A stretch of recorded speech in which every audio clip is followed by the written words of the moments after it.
கத்திரிக்காய் வந்து கிலோ 15 ரூபா அப்படின்னு சொல்லிட்டு கொஞ்சம் சீப்பாக கிடச்சிதுங்க. கிட்டத்தட்ட ஒரு 7-8 கிலோ இருக்கும் கிடச்சிது. சரி, கத்திரிக்காய் வத்தல் போட்டு வச்சுக்கிட்டோம், புளிக்குழம்பு.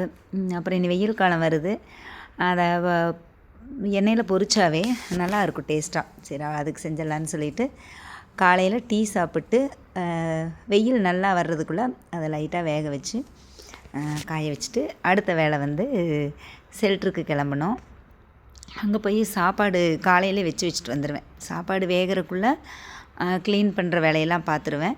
சாப்பாடு வெந்ததுக்கப்புறம் பார்த்திங்கன்னா அந்த சிக்கனை தனியாகவும் சாப்பாடு தனியாகவும் வச்சுட்டு வந்துடுவேன். சாயந்தரம் போய் அதை கலந்து கொடுக்கறக்கு. இந்த மாத்திரை வந்து 2 குட்டிக்கு ஆப்ரேஷன் பண்ணியிருக்கிறோம் இல்லைங்களா, அந்த குட்டி அது வீடியோ போடுறவங்களுக்கு. இந்த பப்பிக்கு வந்து ஃபேமிலி பிளானிங் பண்ணியாச்சு. இது போக இன்னொரு கருப்பு குட்டி இருக்கும், அந்த குட்டிக்கும் பண்ணியாச்சுங்க.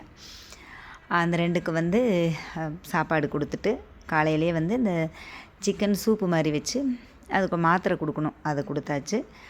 அப்புறம் பாவக்காய் தொக்கு வந்து ஒரு 2-3 பேர் வந்து கேட்டிருந்தாங்க. கேட்டதுக்கு அப்புறம்தான் செய்கிறதுங்க. செஞ்சு வச்சோம் அப்படின்னா கண்டிப்பாக அது நல்லா இருக்காது. ஆர்டர் கொடுத்ததுக்கப்புறம் செய்வேன்.